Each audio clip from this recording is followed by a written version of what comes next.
Hola, ¿qué tal? Muy buenas tardes. Bienvenidos a Guachapori aquí en Televisa Sonora. Yo soy Luis Jalomo.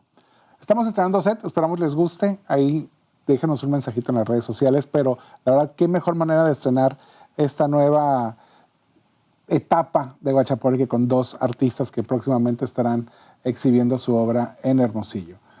Por un lado tenemos artista Bosco Sodi, mexicano. ¿Qué tal? ¿Cómo estás? Bienvenido a Hermosillo. Y por otro, Andrés Ramírez Gaviria, colombiano. Correcto. Bienvenidos, bienvenidos a Guachapori, bienvenidos a Hermosillo.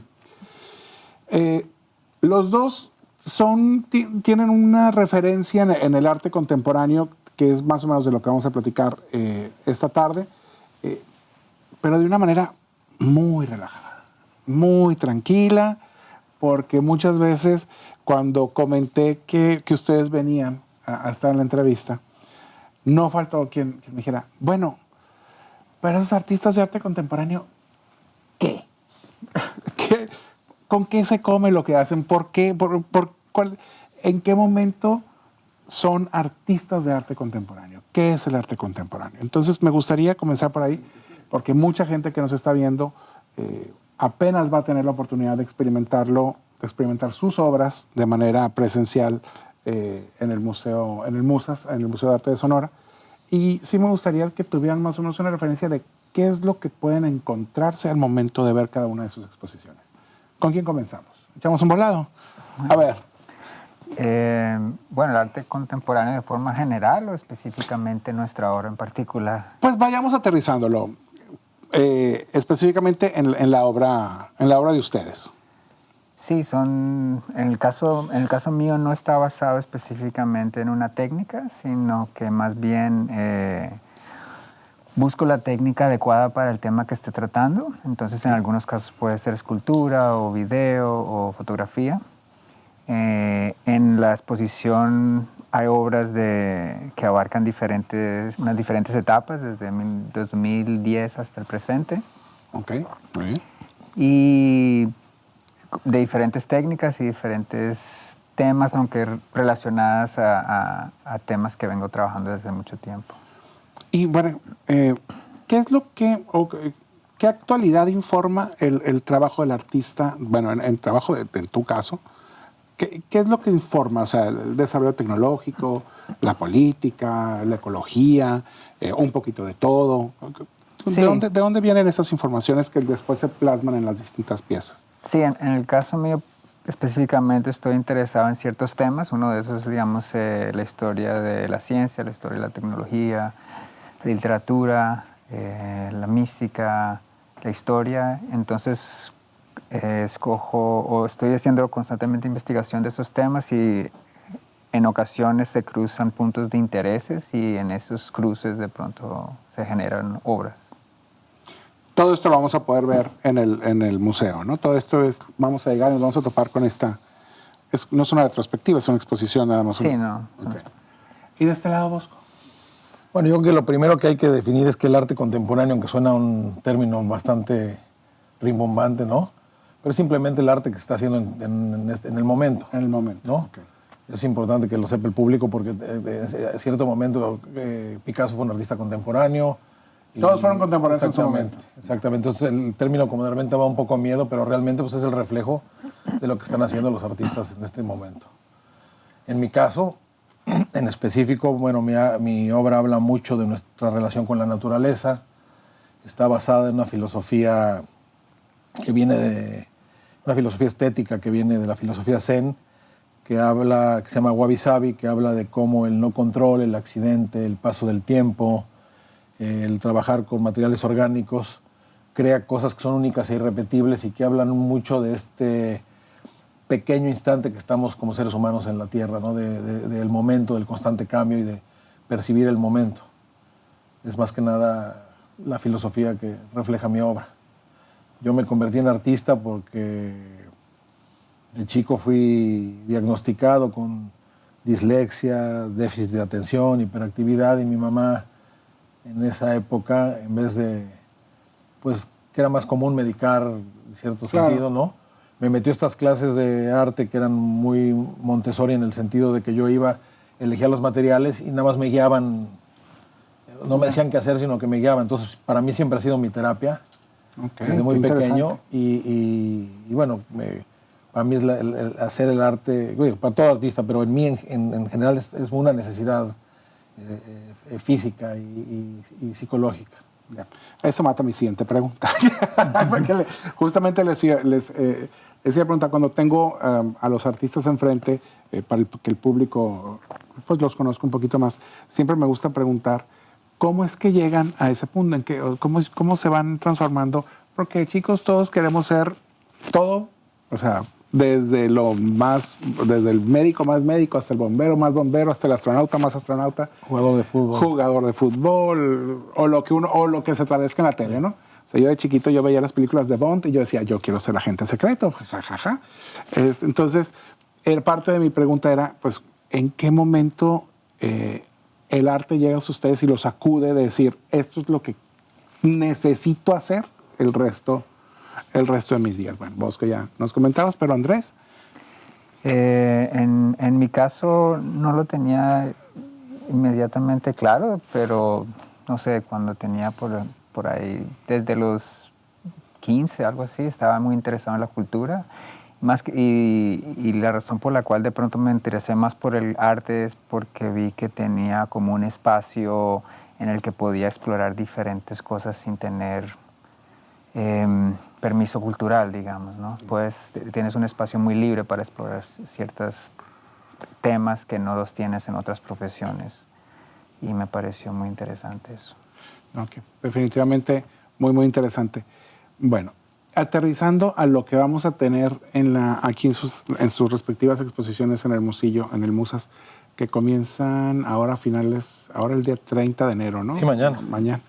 ¿Qué es lo que el público en general puede esperar encontrar? Bueno, en mi caso, mi obra es una obra muy física, es como decía, es mi terapia, entonces mucho de, mi proceso es mucho de crear, de tocar, de moldear, y mi obra pues es una obra que no tiene un concepto muy intelectual, sino que es más bien una obra que se entra por la vista, por el corazón. Entonces, bueno, la gente no puede ir y tener su propia lectura, sentir su propia vibra. Y es una obra que exactamente pues es como cuando uno ve un atardecer, no hay instrucciones, no hay reglas, no hay lecturas buenas o malas, simplemente es ir y disfrutar. En ese sentido, en el buen sentido de la palabra simple, pues mi obra habla mucho de esa simpleza, de esta parte de reconexión contigo mismo, de reconexión con la naturaleza, de reconexión con los otros seres humanos y de entender un poco más allá nuestro hacer en el universo, tal vez. Ah, no. Definitivamente temas interesantes y relevantes definitivamente en esta era. Y Andrés, ¿qué es lo que va a ver la gente al momento de entrar a esa exhibición? Bueno, en la instalación puse primero una escultura que estaba como bloqueando un poco la entrada, que solamente las personas pueden de pronto percibir después de entrar al espacio. Y cuando entras son dos formas tridimensionales que se están intersectando y esas dos formas, esa forma fue sacada de un programa de computador que se desarrolló en 1960, el primer programa de computador que se utilizó para dibujar formas geométricas. O sea, como una especie de AutoCAD -0. Exactamente, exacto. En este caso, el computador que se usó se llamaba el TX2 y la pantalla era bastante pequeña. En este caso es como una escultura monumental de este programa. Y entonces, pues esa es la primera obra, pero todas las obras que están ahí tornan un poco sobre estos conceptos de historia, de ciencia, de tiempo, de formas que utilizamos para representar nuestro entorno y darle significado, digamos. Wow, qué interesante. Por ejemplo, es que centrándonos un poquito en el tema tecnológico, como artista, vivimos en un momento de una sobredosis de información, de estímulo visual, por las distintas plataformas de redes sociales, por no sé, cuantiosísimas plataformas para ver de series de todas partes y películas de todos lados e informaciones de todos lados. ¿Cómo filtras toda esa información o cómo vas depurando, cómo vas cribando toda esa sobredosis de cosas para encontrar los temas centrales que muevan la obra, que muevan una obra?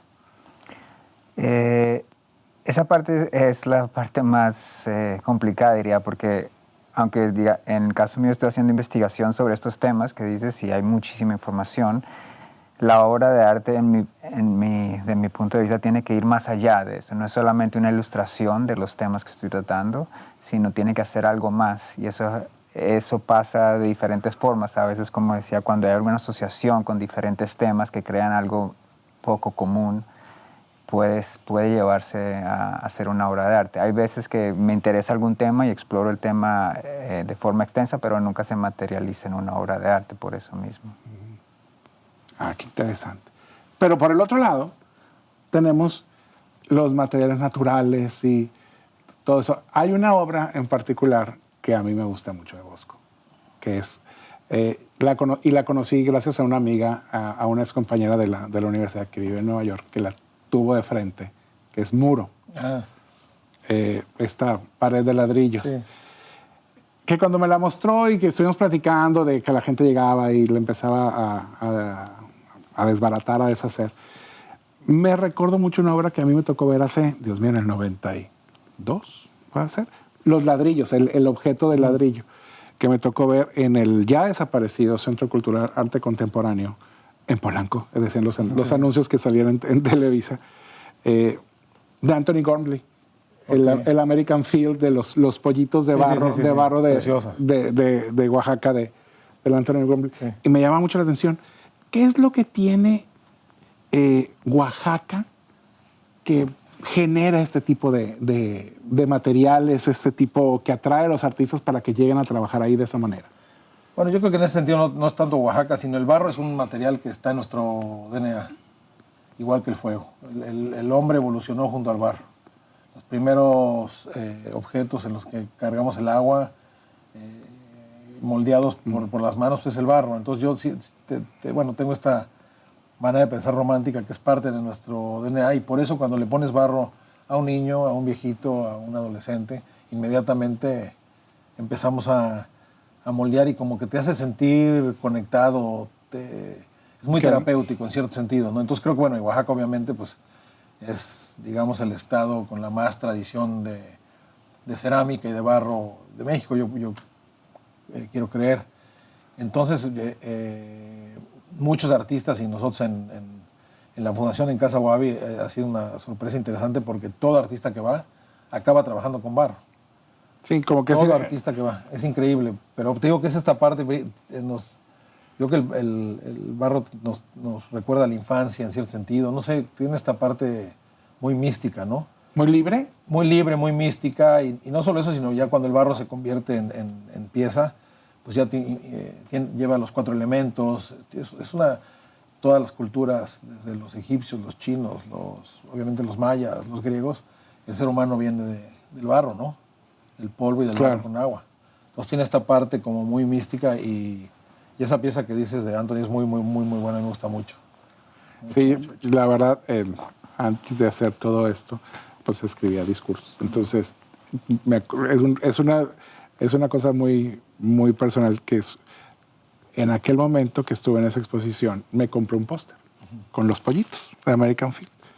Y todavía lo tengo enmarcado en mi pared. Y cuando me toca escribir para algún discurso o algo, son mi público, ¿no? Siempre les escribo a los pollitos que me contestan, a veces me contestan.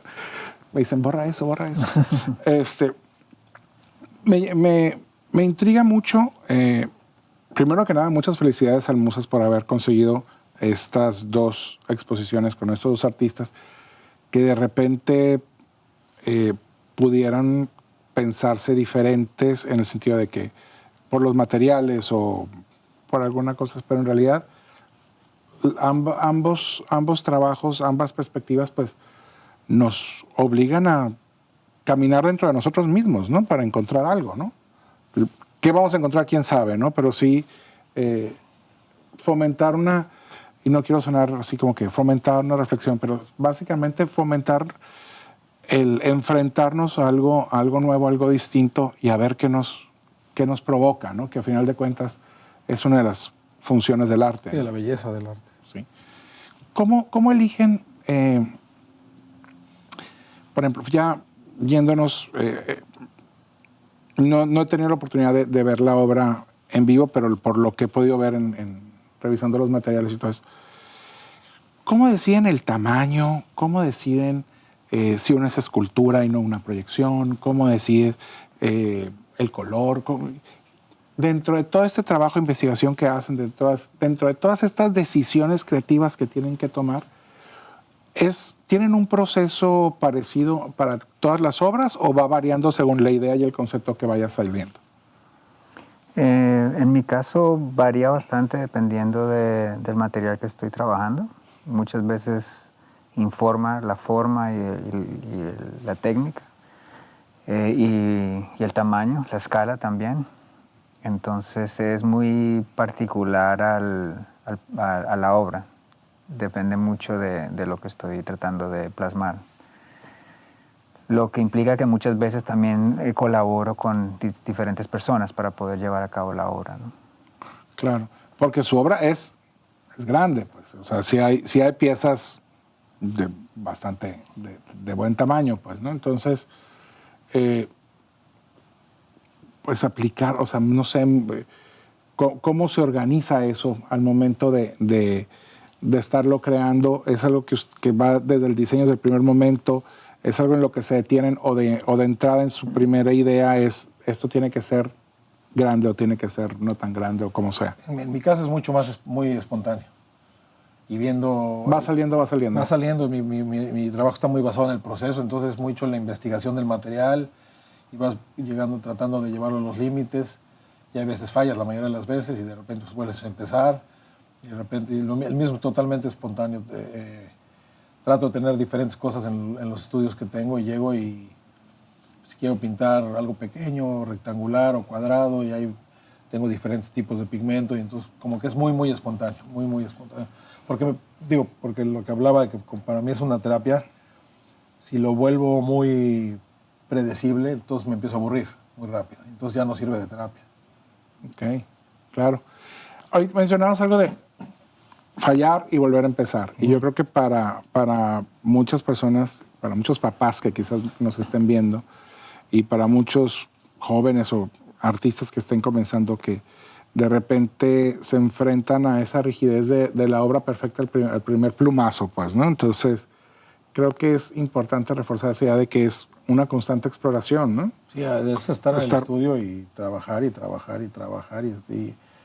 la falla es parte del proceso, o sea, es inevitable. Aparte es lo que te hace interesante el proceso porque la falla te lleva al accidente y el accidente te lleva a nuevos caminos, tan siquiera en mi caso. Entonces, cuando me hablan a mí, como dices tú, papás, que oye, mi hijo quiere ser artista, ¿qué le recomiendo? Le digo, meterse al estudio y trabajar trabajar y experimentar hasta que de repente pues, empiezas a encontrar tu propia voz y la vas desarrollando, ¿no? Pero yo creo que no existe otra manera más que el error y a veces también tienes un concepto, otro tipo de artistas, no yo, pero tienen el concepto y pues lo piensan de alguna manera y las mismas limitaciones y el accidente y hay veces también limitaciones económicas, hay veces limitaciones de espacio, ¿no? Porque no es lo mismo ahora que hace 35 años que tenía un estudio pequeño, pues no podía hacer las piezas que hago ahora. También te va dando libertad el espacio que vas teniendo, los recursos que puedes tener. Muchísimas cosas van ligadas al tamaño, a la dimensión, a la proporción, al acabado en la obra, ¿no? Sí, definitivamente. Sí, no, estoy muy de acuerdo porque también es lo que decía antes, que muchas veces la obra misma informa el tamaño, la temática. O sea, tú puedes tener un concepto inicial de lo que piensas que puedes hacer o lo que vas a hacer, pero en el proceso se cambia. Es que está bien interesante todo esto. Preguntas. y esto me lo preguntaba un amigo, nos lo preguntábamos con un amigo que es artista, y le decíamos, siempre estás viendo como artista, siempre están viendo todo a través de los ojos del arte, o es en función de lo que ustedes conceptualizan en algún momento. En mi caso es muy instintivo, ¿eh? O sea, nunca es que es más como de encuentros, en mi caso. Entonces voy caminando y de repente veo algo que me parece interesante, lo empiezo a explorar, a pensar y bueno, me quedo con la idea y veces, luego me la reencuentro 3 años después, a veces la escribo pero es muy instintivo, muy casual, obviamente me gusta mucho ir a museos, me gusta mucho leer, me gusta mucho oír música. Y esas cosas también, pues, en cierto sentido te están, ¿cómo se dice? Sí, pues son cosas que estimulan, que van... Te están estimulando, están estimulando. Sí, yo me refería más al tema, sobre todo porque cuando he entrevistado músicos, pasa de que es que estaba en la calle, no sé, esperando el taxi o lo que fuera. De repente pasó algo, que se rompe un vidrio, alguien se cae, alguien grita, lo que sea, y en eso se empalmaron, o sea, 3 sonidos al mismo tiempo, y eso me dio un destello de, esto pudiera ser X, Y o Z. Entonces, pues es más o menos lo mismo en lo visual, ¿no? Sí, yo digo que yo siempre estoy trabajando y por eso hay veces que mi esposa piensa que no estoy haciendo nada. Yo le digo, no, yo estoy trabajando. Sí, porque eso se de, oye, no, espérame, estoy desarrollando. Parece que no estoy trabajando y no estoy haciendo nada, pero estoy trabajando. No, está bien. Hace unos años, aquí en Hermosillo, me tocó trabajar con un curador de la Ciudad de México en una exposición. Y me comentaba una leyenda urbana, se supone, al menos, que es algo para acá, en la localidad. Que había maestros en las instituciones de educación superior en Hermosillo que periódicamente mandaban a sus alumnos de artes a Ciudad de México a recorrer los museos. La Ciudad de México, como todos sabemos, es una ciudad que tiene, no sé, yo creo que 3 museos para cada día del año, si no es que más. Pero que les daban una instrucción muy específica de evitar lo que estuviera relacionado con el arte contemporáneo. ¿Qué le podemos decir a todos esos jóvenes artistas, a esos maestros y a esa gente que todavía le sacan la vuelta o que no se animan a ir al MUAC o ir al Tamayo o ir al Musas ahora con sus exhibiciones? De que le pierdan el miedo a ir a ver una forma distinta, un concepto distinto, algo que se sale de los enmarcados barrocos que muchas veces es lo que más estamos acostumbrados a ver. Bueno, es que yo creo que todo tipo de arte es necesario, ¿no? Lo mismo que en el cine, ¿no? Si quieres ser cineasta, pues tienes que ver desde las de Schwarzenegger hasta todas las de Kieslowski.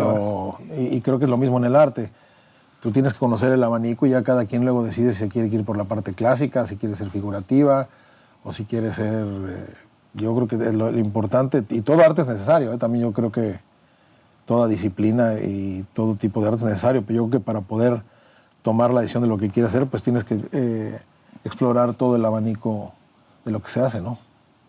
Sí, pues es que yo muchas veces me toca ir cuando estoy en alguna exhibición, en algún museo, que también me encantan los museos, y de repente veo algo y digo, no lo entiendo, pero luego doy la vuelta, termino de hacer un recorrido y digo, lo entiendo un poquito más. O me imagino que entiendo, que creo que entiendo, ¿no?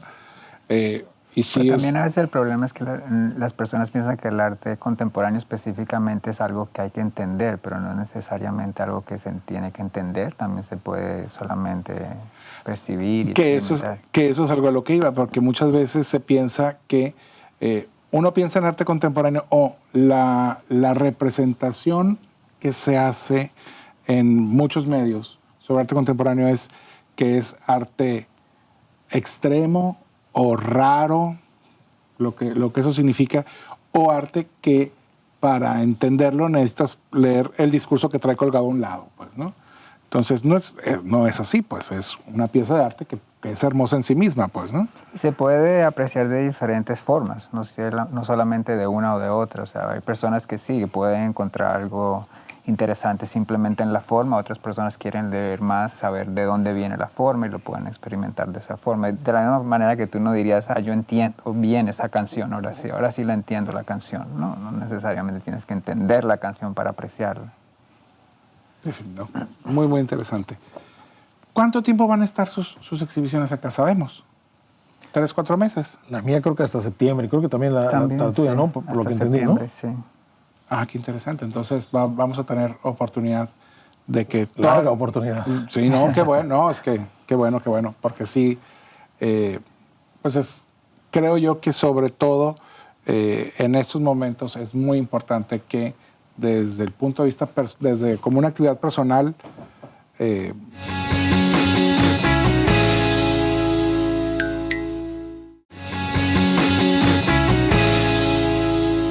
animarse a ir a experimentarlo, pues a vivirlo.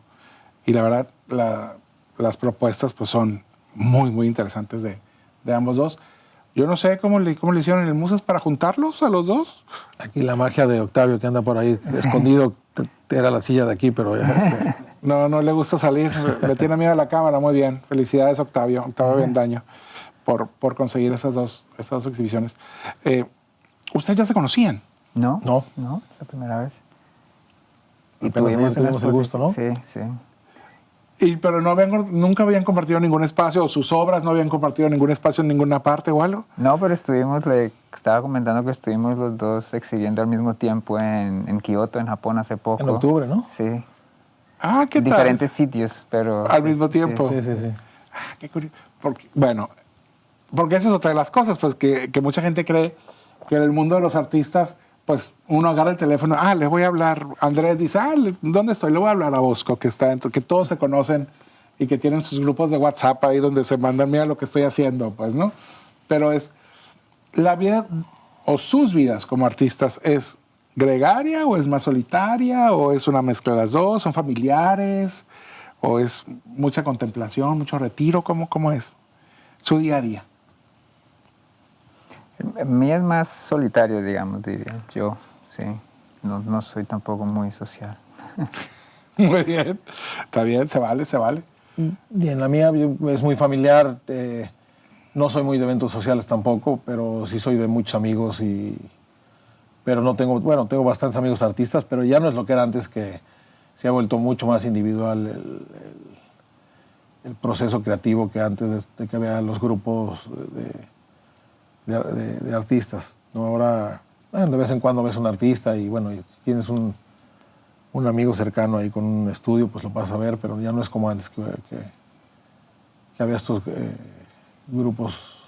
Estos colectivos o Sí. estas reuniones. Ustedes dentro de sus trabajos, ¿viven en dónde? En Ciudad de México. No, yo vivo en Nueva York. Nueva York. En Viena. En Viena, qué bonito Viena. Y Nueva York, muy centro espiritual, pero bueno, eso es otra cosa. ¿Cómo,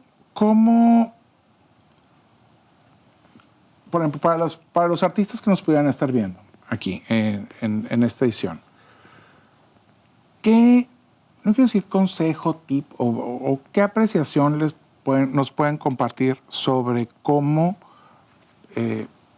perderle el miedo a montar su primera exposición? A decir, llegar con un galerista, con un museo, con una institución pública o privada, decir, esto es lo que estoy planteando, esto es lo que me gustaría ocupar X o Y espacio. ¿Cómo fue ese proceso para ustedes y cómo creen que su experiencia le puede servir a algún artista que esté queriendo lanzarse? Híjole, es que es la parte más difícil. Yo creo que lo más importante, lo que yo tan siquiera siempre aconsejo es seguir en el estudio y encontrar tu propia voz. Y cuando encuentras tu propia voz, yo creo que cuando puedes salir a empezar a a tratar de encontrar espacios para exponer. Es muy difícil llegar a una galería si no tienes una obra muy sólida, muy tuya, a que tener un espacio para exponer o en un museo. Es muy complicado, tan siquiera, bueno, esa fue mi experiencia a lo largo del tiempo. Yo creo que lo más importante lo más importante, y tan siquiera casi todos los artistas que conozco que les va bien, es artistas que te puede gustar o no la obra, pero cuando la ves sabes que son ellos. Es muy característica. Y entonces yo creo que ese es lo más fácil para empezar a encontrar espacios para exponer, porque lo más difícil es eso, encontrar las primeras posiciones, tan siquiera en mi caso y en caso de muchos amigos, las primeras son dificilísimas, caray. Porque pues, obviamente cuando nadie conoce tu obra, Claro. No tienes currículum, no tienes mercado, no Claro. tienes críticos que te apoyen, no tienes y entonces es llegar, imagínate, pues de la nada. En eso el mundo del arte no es muy democrático. O sea, no hay un festival como en el cine que es tu Claro. corto y lo mandas. Sí, sí, En sí. un sobre y alguien lo va a ver. Lo ve mucha gente. Y alguien lo va a ver. Sí, sí, sí. Aquí no, aquí las galerías son muy tiranas en ese sentido. No les gusta tampoco que llegues con una presentación, muchas veces ni las ven. Entonces, yo creo que lo más importante es que ya cuando te vas a aventar el tiro, pues tener una obra muy sólida, muy tuya, que te defienda más. Ya. ¿Y Andrés? Sí, de acuerdo. Pienso también, solo añadiría que a veces puedes juntarte con otros que hacen muchos artistas jóvenes, se juntan con otros artistas jóvenes que están en la misma situación, en el mismo etapa de sus carreras y montan exposiciones en espacios alternativos, digamos, ¿no? Si no pueden conseguir galerías o museos, entonces lo autogestionan. Que al final de cuentas, pues cualquier espacio es bueno, ¿no? Al 100%. final de cuentas, ¿no? 100%. ¿Hay obras, les ha tocado hacer alguna obra por comisión o algún proyecto en específico para un espacio en específico? Sí, a mí varias veces. Sí. Así de llegar y está este cubo de cemento y Sí. hay que... Por ejemplo, la exposición que estaban hablando de Kioto, pues la hice específicamente, es una exposición que hice con otro artista, pero al ser un templo de Kioto no tienes dónde colgar en las paredes. Y entonces lo que hicimos, una serie de scroll paintings, de las típicas japonesas, para poderlas colgar en el templo y ciertas piezas específicas para el espacio. Wow, qué interesante. ¿Cómo se enfrentan a un, no sé si al rechazo, pero a una crítica negativa? ¿Les pega, les llega, los altera o es que pues, agua que va pasando por este río? Bueno, en mi caso yo no leo ni las positivas ni las negativas. No las leo. No las leo. Me las mandan, a veces las mando a mi mamá o te digo, no me las comenten, no prefiero. Pero de todas maneras también es parte del precio de que te vaya bien y todo eso, pues es que estás más en el ojo y pues mucha gente también te critica y mucha gente te alaba y tienes que aprender a... Eso me gusta mucho de Negro González Iñárritu, que es buen amigo y que siempre dice que su papá le decía, ¿no? Que la crítica positiva hay que hacer buches, y, saborearla y luego escupirla, ¿no? Para que no te la creas. Muy buen consejo. Sí, y yo lo veo así, o sea, yo creo que ni la positiva ni la negativa te tienen que afectar porque tú te tienes que concentrar en tu trabajo, en lo que estás haciendo y en la honestidad de lo que estás haciendo. Si te dejas influenciar por la crítica positiva o la negativa, pues realmente deja de ser tu esencia, la obra que estás haciendo y no es tan honesta como debería de ser. Entonces yo nunca he leído una crítica. Y muchas que me mandan, mira qué bien, no las leo. No, pues está bien, digo. Precisamente por eso pregunto, porque muchas veces en la convivencia con los artistas, que he tenido enorme fortuna de tener de todos lados. Muchas veces en los más jóvenes, sobre todo en los que van comenzando, los más jóvenes, como que sí tienden a recibir el golpe más duro, pues, ¿no? De, oye, es que yo le invertí o me tardé o hice 2 años de investigación, llegué a este punto, desarrollé este material o esta idea y colgué y lo volví a hacer 3 veces y cuánta cosa para que de repente llegue alguien y me diga, pues sí lo sacude, pues, ¿no? No, 100%, pues, al que sea, ¿no? Pero por eso hay que tratar de no darle importancia y de entender que es simplemente el punto de vista de una sola persona. Y nada más. Y nada más, ¿no? Y es como mucha gente cuando sales a la discoteca, no sé, cuando chicos, mucha gente dice, mira qué bien va vestido, mira qué mal. A final de cuentas todos somos críticos. Exactamente. Enfrente de no tiene la mayor importancia, ¿no? Y bueno, y además de sus exposiciones aquí, ¿en qué otra cosa están trabajando? ¿Dónde más hay trabajo de Bosco y de Andrés ahorita? Ahora mismo estoy trabajando también porque edito una revista de arte con dos amigos artistas y ahora estamos trabajando en el próximo número porque me interesa también esta parte, este concepto, este discurso crítico alrededor del arte, aunque la revista específicamente es para artistas, se titula Agency, y es para darle agencia a los artistas a también tener ese espacio para expresar sus ideas de otras formas, ¿no? Entonces actualmente estoy haciendo eso. Ah, qué padre. La vamos a seguir. ¿Está en redes? Sí, sí. Muy bien, para seguirlo. Yo también lo voy a seguir. Sí, para tener esa agencia, pues. No, muy bien. ¿Cómo ha sido bueno, supongo que No. ¿Ustedes están presentes en la instalación de sus exhibiciones en todas partes? ¿O es algo o muchas veces nomás se manda al comisario y ya que se encarguen? ¿O cómo funciona esto? Pues en mi caso depende de la ocasión.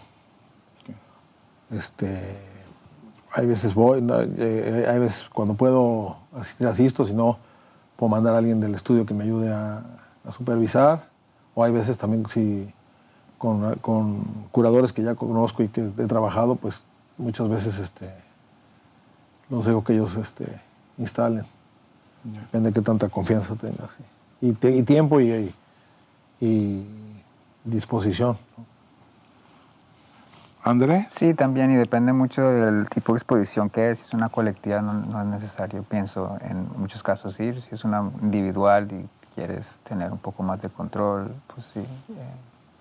Aunque también tengo un asistente en el estudio, pero no habla español. Le dije que tiene que aprender español para poder... ¿Y es problemático no tener un asistente que comparte el idioma? No, hablamos en inglés o en alemán, está bien, pero es más por el caso de que sería muy beneficioso en ese caso. Claro, claro. A alguien. ¿Qué es lo que en la ¿es exhibición o exposición? ¿Cómo le decimos? ¿O es indistinto? Sí, yo creo que sí. Bueno, en la exhibición que vamos a tener en el Musas, porque son separadas, sí, son separadas, de Andrés, ¿qué es lo que esperaría Andrés que el visitante, el espectador, nos lleváramos de ahí? Que dijéramos, wow, o sea, toda esta obra, todo este recorrido, estos conceptos, estas historias, estos momentos, me llevan a ¿dónde? No, eso no me gustaría prescribir lo que tienen que sentir o a dónde van a ir. Me gustaría que de alguna manera encontraran cosas alguna resonancia con la obra, algunos puntos de intersección. Me alegraría por eso, pero no. Y de hecho nunca, cuando estoy concibiendo una obra no pienso personalmente en la audiencia mucho. Ah, ok.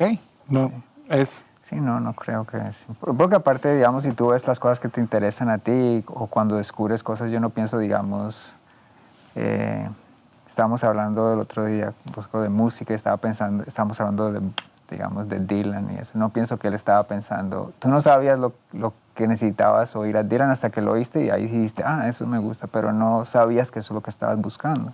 Okay. Ya. Lo que nos lleva a, en su desarrollo profesional, en su desarrollo artístico, todo este tipo de cosas que han, estos conceptos, estas obras, estas ideas, ¿cómo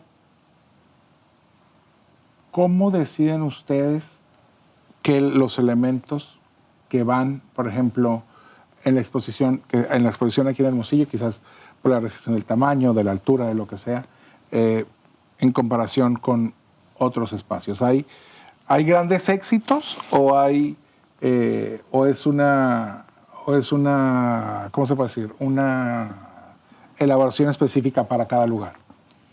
Bueno, en mi caso generalmente es un diálogo con el curador, con la curaduría, en este caso con Octavio, que vimos el espacio, invitamos a Alberto Kalach, que es un gran arquitecto mexicano, a que hiciera la museografía, entonces como que en base a eso pues definimos algunas piezas. De Kalach. Sí, la museografía de Alberto. No sabía. En base a eso pues decidimos qué piezas entre Octavio, Alberto y yo, más o menos, ver qué piezas íbamos a poner, unas que pueden ser muy importantes en mi carrera, pero otras no tan conocidas, pero que dialogan muy bien con el espacio y que están pensadas. Está pensado el espacio y la museografía de Alberto en base a también esas piezas. Guardan archivo. O sea, guardan archivo de obra. Que, bueno, en sus obras, pues me imagino que es complicado, ¿no? ¿O cómo? ¿Cómo mantienen el archivo de su obra? ¿Cómo se documentan? Dice. Sí, más que nada de, por ejemplo, de decir, voy a traer esta exposición y pues no quiero pensar que voy a la bodega y saco la obra tal. No, hay programas, bueno, en mi caso hay diferentes programas en los cuales documentas la obra cuando la terminas y la documentas por año, por color, por técnica, por si el bastidor es rectangular o redondo, por medidas. Y entonces en base, digo, en mi caso, cuando alguien te pregunta y dice, oye, bueno, ahorita tengo una exposición ahora en un museo en China, una exposición individual, y bueno, todo fue a la distancia, y bueno, te decía, bueno, me gustaría, he visto esta serie de cuadros negros tú, qué cuadros negros tienes disponibles, y bueno, pues, en el archivo inmediatamente pones cuadros negros disponibles, bueno, de los últimos 10 años disponibles, o sea, que los tengas en bodega, y te va saliendo. Hay unos programas muy buenos ahora, digo, ya no es lo antes que había que sacar la diapositiva y guardarla con un papel, con la técnica. Ahora es relativamente muy sencillo llevar tu archivo. Ya es como, prácticamente le puedes apretar, imprimir y te saca toda la obra que has hecho en toda tu vida. ¿Y saben dónde está su obra distribuida? Pues en ese mismo archivo también. Sí, pero o sea, bueno, sí. Le pico, ¿dónde está? En China, ok. Ajá. Pero al momento de, por ejemplo, las obras que vamos a ver, que ya ahorita ya estas deben de estar más que listas, ¿no? Para ser reveladas. Es obra que tuvieron que pedirle a algún coleccionista, alguna institución, oye, mándame, préstame, ¿o es algo que ustedes tenían en sus estudios? En mi caso estaba en el estudio. O sea, las obras que tengo ahí están... hay unas que son ediciones, entonces puede ser que una edición esté en una colección, pero está en la que está ahí, ¿no? En un video, por ejemplo, siempre que hago videos hago ediciones, entonces puede ser que una edición esté en colección y otra la tenga yo. Siempre tengo uno para el artista también, entonces... Y en mi caso depende mucho del museo, depende mucho del presupuesto que tenga el museo, depende mucho qué tanto staff tiene el museo, porque pedir la obra es muy complicado, porque hay que recogerla en casa del coleccionista, hay que asegurarla, hay que empacarla, porque los coleccionistas no guardan las cajas, no tienen dónde guardarlas, entonces hay que mandarlas en la caja, hay que transportarla. Entonces es muy complicado y yo trato de evitarlo en la manera de lo posible. Hay veces que sí hemos pedido obras importantes, pero es muy complicado, es muy costoso para la institución y pues, generalmente las instituciones pues, no tienen mucho presupuesto y sí les hace un gran favor si tú puedes encontrar la manera más ágil y fácil de hacer la exposición. Me gustaría, Bosco, que nos platicaras un poquito sobre Casa Wabi. Ok. Bueno, Casa Wabi es una fundación que creamos mi mujer y yo hace 10 años, ya cumplimos 10 años, que fue un proyecto en el cual pues quería yo darle oportunidad a los artistas de tener contacto con las comunidades de Oaxaca, ¿no? en un diálogo mutuo, en una retroalimentación. Y es una residencia de artistas, entre otras cosas, una residencia de artistas que invitamos 6 artistas de diferentes nacionalidades, de diferentes edades, de diferentes disciplinas, de diferentes géneros, a pasar entre un mes y 3 meses en esta residencia hecha por Tadao Ando en las costas de Oaxaca. Y bueno, los artistas no les damos estudio, les damos obviamente todo, pero no nos importa si trabajan en el estudio o no, es problema de ellos. Lo único que les pedimos es un proyecto importante con la comunidad local. Trabajamos con 14 comunidades de la costa de Oaxaca. Aparte, bueno, pues tenemos una biblioteca móvil, un cine móvil que va a las comunidades a prestar libros y a pasarles películas divertidas, pero con contenido. Tenemos una sala de exposiciones donde hacemos una exposición anual de un artista muy importante. Tenemos diferentes pabellones de arquitectos de renombre internacional, bueno, como Kengo Kuma, Álvaro Siza, Alberto Calach, Solano Benítez. Tenemos un espacio escultórico donde artistas importantes a nivel internacional Es un proyectazo. Es un proyecto grande, se ha vuelto muy grande. Luego tenemos en México una sala de exposiciones para artistas que nunca hayan tenido exposición, para artistas jóvenes precisamente, que la única condición es que nunca hayan expuesto y que no tengan galería, para darles esta primera, la alternativa, como dicen en el toreo, ¿no? Claro, claro. Y son 2 espacios, uno para escultura y uno para obra que sea más delicada, pintura o fotografía o video, lo que sea. Y luego tenemos una residencia en Japón para artistas de media carrera mexicanos que nunca han ido a Japón y los invitamos un mes ahí a tener este impacto estético. Wow, eso debe ser. Sí, es una experiencia para todos, regresan felices. Sí, claro. Pero ayer comentaba pues, que creo que es una obligación de uno como artista cuando le empieza a ir, bueno, le va bien, pues de regresar bastante, ¿no? De lo más posible. Yo creo que el compromiso con tus colegas, el compromiso con tu país, y creo que uno tiene la obligación, tan siquiera lo que le digo a mis hijos, de tratar de dejar un mundo un poquito mejor del que nos tocó. No, definitivamente. Yo estaba leyendo sobre el caso yo. Esto de Japón no lo había leído, Ajá. pero... Sí, ya llevamos 4 años con lo de Japón y lo único que les pedimos es que nos manden 3 postales. Les damos unas postales en blanco y a cambio de esta, y no les llamo colección porque no quiero coleccionar, por eso muchos artistas que han querido dejar obra de regalo, es mucha responsabilidad cuidar la obra, ¿no? Claro, y no la quiero tener esa responsabilidad. Pero entonces en este caso les damos 3 postales en blanco y nos pueden mandar un poema o un pensamiento o han hecho collage con los... son qué divertido. preciosos. Sí. Qué divertido. Oye, me decías que vivías en Colombia, en Viena, perdón. Sí, correcto. ¿Por qué?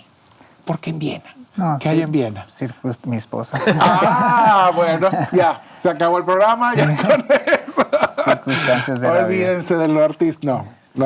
Pues muy bien. Sí, no hubo ningún plan, era simplemente circunstancias de la vida que me llevaron allá. ¿Y cómo es ese, pues ese choque, pues, ¿no? Porque a final de cuentas, pues de Colombia a Viena, pues sí hay que hacer un recorrido, no nada más geográfico, pues, ¿no? O sea, sí, pues la cultura es distinta, el idioma es totalmente distinto. Sí. Sí, no, pero ya estaba viviendo en otros sitios antes de llegar. No fue directamente, de Bogotá, pero igual sí fue la primera vez que vivía en un país donde se hablaba alemán. Entonces eso al principio obviamente es un poco difícil hasta que empiezas a hablar el idioma y eso. La cultura también es bastante diferente. Y el invierno, ¿no? Y el invierno es duro, sí. Sí, no, porque no me imagino, no, sí, si en Colombia ni hay invierno, Y no, y no más, pero envían esos. Y por ejemplo, ¿cómo ha modificado, cómo ha influido ese entorno distinto en la concepción de la obra de Andrés Ramírez Gaviria? no, seguro lo ha hecho, obviamente somos un producto de nuestro entorno, pero es difícil decir exactamente cómo lo ha hecho, ¿no? Pero seguramente, obviamente. ¿Tiene mucho tiempo viviendo allá? Sí, bastante, como 20 años. Ah, no, pues sí. ya. Tuve unos años que estuve fuera, pero como 20 años. ¿Y regresas a Colombia? De vez en cuando por trabajo, pero no mucho. Ya. ¿Y vos con Nueva York? ¿A gusto? Sí, es una ciudad que tienes todo tipo de cultura a la mano, ¿no? Es una ciudad difícil, pero a mí la belleza de Nueva York es que la cultura la respiras, ¿no? Si quieres ver buen jazz, hay buen jazz. Si quieres ver buen teatro, hay buen teatro. Si quieres ver buenas exposiciones, hay buenas exposiciones. Ópera, música clásica, ¿no? Es la capital en el sentido cultural del mundo y esa es la belleza de Nueva York, que la verdad es a lo que le saco provecho. No soy mucho de salir a cenar y salir de reuniones y eso, pero es lo que tienen esas ciudades, es lo que tiene, es muy particular, ciudades muy grandes como Nueva York, como Ciudad de México. Viena no conozco, entonces no puedo hablar, pero que si uno busca el Nueva York, por ejemplo, de la escultura, de la arquitectura, ahí está, de la literatura, ahí está, de todo, ahí está. De hecho, sí, me acuerdo de esos recorridos que nos metían. Después, ya que cerraban los edificios, había tours arquitectónicos que te metían a los lobbies de los bancos y todo eso. Ah, qué precioso. Ya se nos está acabando el tiempo. Primero que nada, les quiero agradecer muchísimo que se hayan tomado el tiempo, porque sé que andan ocupados afinando los últimos detalles de la exhibición en el Musas. Y seguramente, por favor, díganle a Octavio que los lleve a pasear, que los saque. No es nada más de trabajo. Sí, exacto. En Sonora se disfruta. Así que los acerque, no sé, al mar, que los lleve al Cerro de la Campana a disfrutar el atardecer, para que luego se lleven y luego los podamos ver en sus obras así. El atardecer, alguna cosa así. La verdad, muchas gracias por haber estado con nosotros. ¿Cómo se van a llamar las exposiciones? Mi exposición se titula Dialéctica del Vacío, Forma y Percepción. Forma y percepción. ¿Va a haber alguna actividad asociada a la exhibición? ¿Alguna conferencia? ¿Alguna masterclass? ¿Algo así? Yo personalmente no, porque yo salgo pasado mañana. Va. Pero el museo seguramente organiza diferentes va a tener algo ahí talleres, armado. Cosas así. Muy bien. ¿Y vos? En mi caso se llama La Redención de la Materia y pues habla un poco de mi proceso, del encuentro con la materia, de la atracción que tengo hacia la obra muy material, muy física. Muy bien. Bueno, pues nuevamente, muchísimas gracias por haber estado con nosotros en Guachapori. Para mí es la verdad un honor, un privilegio y un gusto poderles conocer en persona. Gracias. Y pues ahí vamos a estar mañana para la inauguración. Ahí nos vemos en el Musas. Por mi parte ha sido todo. Solamente les recuerdo que después de la transmisión en teleabierta, este programa, como todos los programas de Guachapori, van a estar disponibles en todas las plataformas, en YouTube, donde usted escuche sus podcasts. Visítanos en nuestras redes sociales, denle like, comparta todos estos contenidos que son exclusivamente para ustedes. Por mi parte ha sido todo. Yo soy Luis Jaloma. Esto fue Guachapori en Televisa Sonora. Hasta pronto.